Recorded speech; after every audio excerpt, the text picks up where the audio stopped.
दोस्तों, कभी कभी कोई ऐसी घटना जो इंसानियत को शर्मसार कर देती है, और जब ऐसी घटना उस जगह घटती है जो द्वीप भूमि हो और वहाँ पर रहने वाले लोगों को देवतुल्य समझा जाता है। इसके बावजूद भी उत्तराखंड की देवभूमि में एक ऐसी घटना घटती है जो सारी मानवता को शर्मसार कर देती है, और कभी न झुकने वाले हिमालय की चोटी को भी इस घटना के कारण अपने मस्तक को झुकाना पड़ता है। इस घटना का इतना गहरा असर पड़ता है पूरे देश में कि उस समय की तत्कालीन प्रधानमंत्री इंदिरा गांधी की सरकार भी इस नरसंहार से पूरी तरह हिल जाती है। नमस्कार दोस्तों, मैं आपका दोस्त कैलाश उपाध्याय आपके अपने YouTube चैनल K2U में आप सभी बहनों भाइयों का स्वागत करता हूँ। दोस्तों, आज की कड़ी में हम लेके आए हैं उत्तराखंड की एक ऐसी घटना जो उत्तराखंड के मस्तक पर लगे एक बदनुमा दाग की तरह आज भी याद की जाती है कि किस तरह उत्तराखंड जैसे शांति प्रिय और देव भूमि वाले राज्य में एक बहुत बड़े नरसंहार की घटना घटी, जिसमें 14 दलितों और एक सवर्ण की हत्या हो गई। यह घटना बहुत ही विचलित करने वाली थी। लगभग 44 साल पहले हुए इस सामूहिक नरसंहार जिसने सारी मानवता को शर्मसार कर दिया था। तो दोस्तों, शुरू करते हैं आज की कहानी, या कह लीजिए उत्तराखंड की एक सच्ची घटना। दोस्तों, वो दिन था 9 मई 1980, और यह दिन उत्तराखंड की इतिहास की सबसे काली तारीखों में से एक है। इस दिन कुमाऊं के एक छोटे से गांव कफल्टा में मनस के कारण बिरल गांव के 14 दलितों की नृशंस हत्या की गई। इसके बाद पूरे देश का मीडिया वहां पर उपस्थित हो गया। दिल्ली से तत्कालीन गृह मंत्री जय सिंह को भी इस घटना स्थल पर पहुंचना पड़ा। इस तनावपूर्ण ऊंच नीच के रिश्तों पर कफल्टा नरसंहार के कारण उत्तराखंड के माथे पर पुती काली अभी भी नहीं धुल सकी है। इस कांड के बारे में स्थानीय लोगों ने जो बताया कि सारा मामला एक बारात को लेकर शुरू हुआ था। जब बारात कफल्टा गांव से होकर गुजर रही थी तो गांव की कुछ महिलाओं ने दूल्हे से कहा कि बद्रीनाथ के प्रति सम्मान दिखाने के उद्देश्य से पालकी से वह उतर जाए। चूंकि मंदिर गांव के दूसरे सिरे पर था, दलितों ने ऐसा करने से मना कर दिया और कहा कि दूल्हा मंदिर के सामने पालकी से उतर जाएगा। इससे बौखलाई महिलाओं ने गांव के पुरुषों को आवाज दी, जिसको सुनकर गांव में उन दिनों छुट्टी पर आए खीमानंद नाम का एक फौजी वहां आ पहुंचा। जब बारात के लोगों ने इन लोगों की बातें मानने से मना कर दिया तो बारातियों और फौजी में वाद विवाद होने लगा। वाद विवाद इतना बढ़ गया, वो मारपीट में बदल गया। मारपीट भी इतनी बढ़ गई कि ब्राह्मण खीमानंद के ऊपर दलितों ने धावा बोल दिया, जिससे उसकी मृत्यु हो गई। अब बदला लेने की बारी ब्राह्मण और ठाकुरों की थी, जो घटना की जानकारी मिलने पर अपना आपा खो बैठे थे और एकत्र होकर बारातियों पर टूट पड़े। अपनी जान बचाने के लिए सभी बारातियों ने कफल्टा में रहने वाले इकलौते दलित नरी राम के घर पर पनाह ली और घर के अंदर घुस के कुंडी अंदर से बंद कर दी। ठाकुरों ने घर को घेर लिया और उन्होंने उस घर की छत तोड़ डाली। छत के टूटे हुए हिस्से से उन्होंने चीड़ का सूखा पिरूल, लकड़ी और मिट्टी का तेल भीतर डाला और घर को आग लगा दी।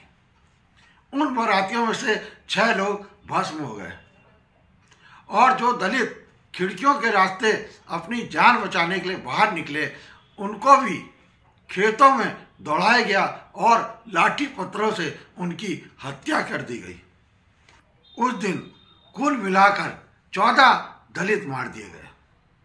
दूल्हा श्याम प्रसाद और कुछ एक बाराती किसी तरह बच निकलने में सफल हुए। इस घटना में बचे 16 साल का जगत प्रकाश भी था। घटना के कई वर्षों के बाद एक पत्रिका को साक्षात्कार देते हुए उसने कहा था, कुछ देर भागने के बाद मेरी सांस उखड़ गई और ठाकुरों ने मुझे पकड़ लिया। वे मुझे वापस गांव लेके आए और मुझे उस जलते हुए घर में फेंकने ही वाले थे। तब हरक सिंह नाम के एक दुकानदार ने पगलाई भीड़ को ऐसा करने से रोका और मुझे गाय भैंसों के गोद में बंद कर दिया। 3 दिन बाद पुलिस ने बाहर निकाला तो मैंने लाशों की कतार लगी देखी। मानवता को शर्मसार करने वाली इस घटना में मारे गए लोगों में से 10 एक ही परिवार के थे, बाकी उनके रिश्तेदार थे।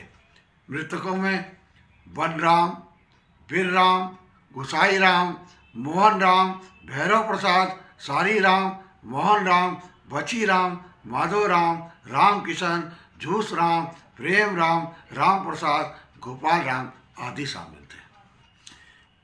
उस कांड की सत्य घटना क्षेत्रवासियों के अनुसार यह है कि पहले जहां दलित अकेले सवर्णों पर भारी पड़े थे, वहीं बाद में गुस्साए सवर्णों ने इकट्ठे होकर उन पर जानलेवा हमला बोल दिया था।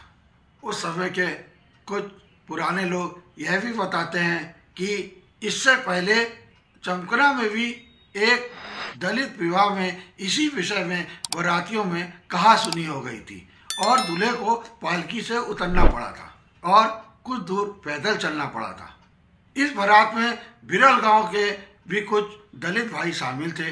उन्होंने जोश में कह दिया कि हमारे गांव की बारात यहाँ पर आई होती तो हम लोग इस व्यवहार का उचित जवाब देते। इसी कारण स्थानीय इलाके में इन लोगों की बातों से इनके प्रति गुस्सा भी था और 9 मई का वह दिन भी आया जब यह छोटा सा विवाद कहा सुनी से आगे बढ़कर अमानवीय नरसंहार में बदल गया। उस समय उत्तराखंड के सुदूर क्षेत्रों में थाना व पुलिस चौकी भी नहीं हुआ करती थी। रानीखेत में एक एसडीएम हुआ करता था तथा कलेक्टर अल्मोड़ा में रहा करता था।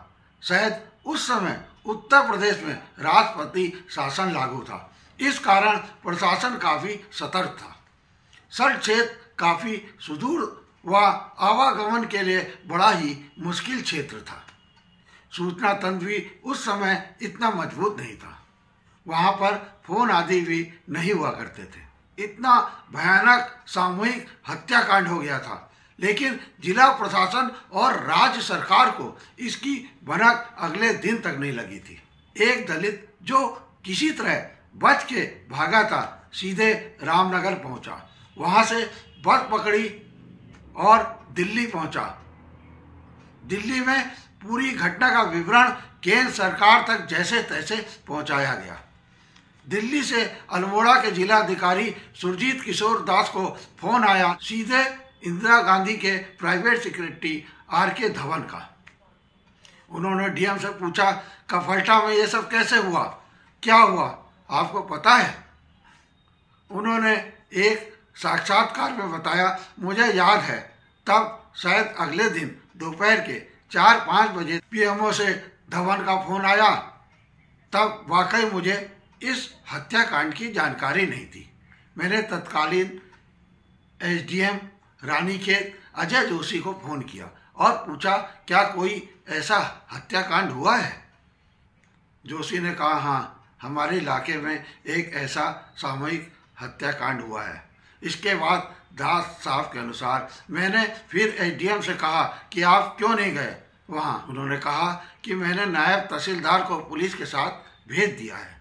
दास सूचना मिलने के बाद पुलिस पीएससी बल के साथ तीसरे दिन गांव पहुंचे। वह मुख्य सड़क मार्ग से 13 किलोमीटर पहाड़ी रास्ता पार करके पहुंचे थे।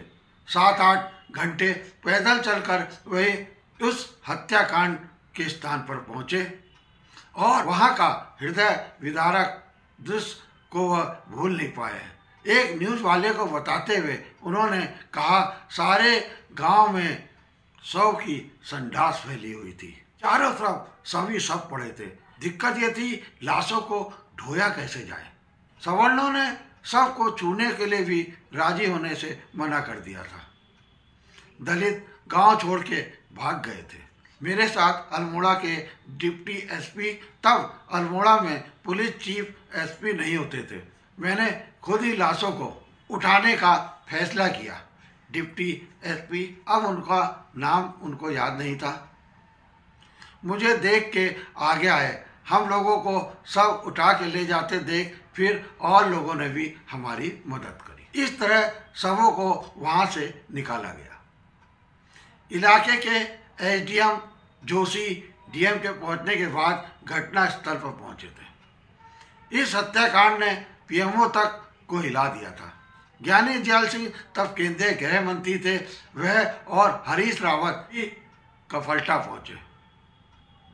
यूपी के पूर्व मुख्यमंत्री हेमवती नंदन बहुगुणा भी गांव पहुंचने वालों में शुमार थे। इस शर्मनाक और विवश हत्याकांड के 17 साल बाद आरोपियों 16 को अदालत से सजा हुई।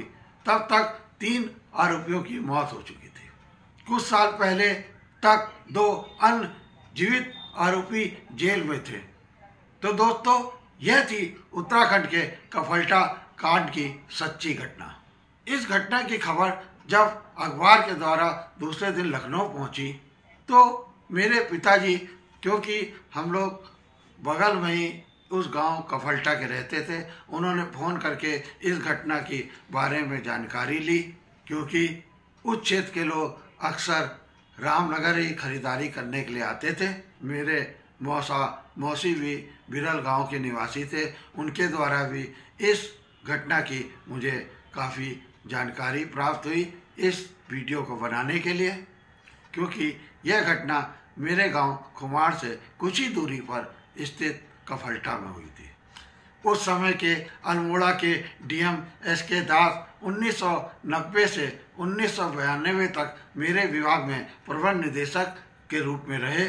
उन्होंने भी एक बार इस किस्से का जिक्र किया था, उससे भी काफ़ी जानकारी मुझे प्राप्त हुई। उत्तराखंड के लोगों को देवभूमि का निवासी माना जाता है तथा उन्हें बहुत शांति प्रिय भी माना गया है।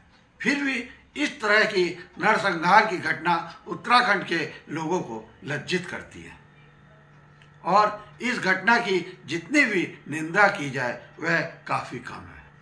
कैसी लगी आपको हमारी ये कहानी? अगर आपको ये कहानी अच्छी लगी अपने कमेंट्स बॉक्स में ज़रूर दें। साथ ही हमारे चैनल को सब्सक्राइब और शेयर और लाइक ज़रूर करिए, जिससे उत्तराखंड की इन कहानी किस्से ज़्यादा से ज़्यादा लोगों तक पहुँचे। अगली कड़ी में एक नई कहानी और एक नए किस्से के साथ आपके सामने फिर हाजिर होऊंगा। तब तक के लिए अपने दोस्त कैलाश उपाध्याय को आज्ञा दीजिए। नमस्कार, जय हिंद, जय भारत, जय उत्तराखंड।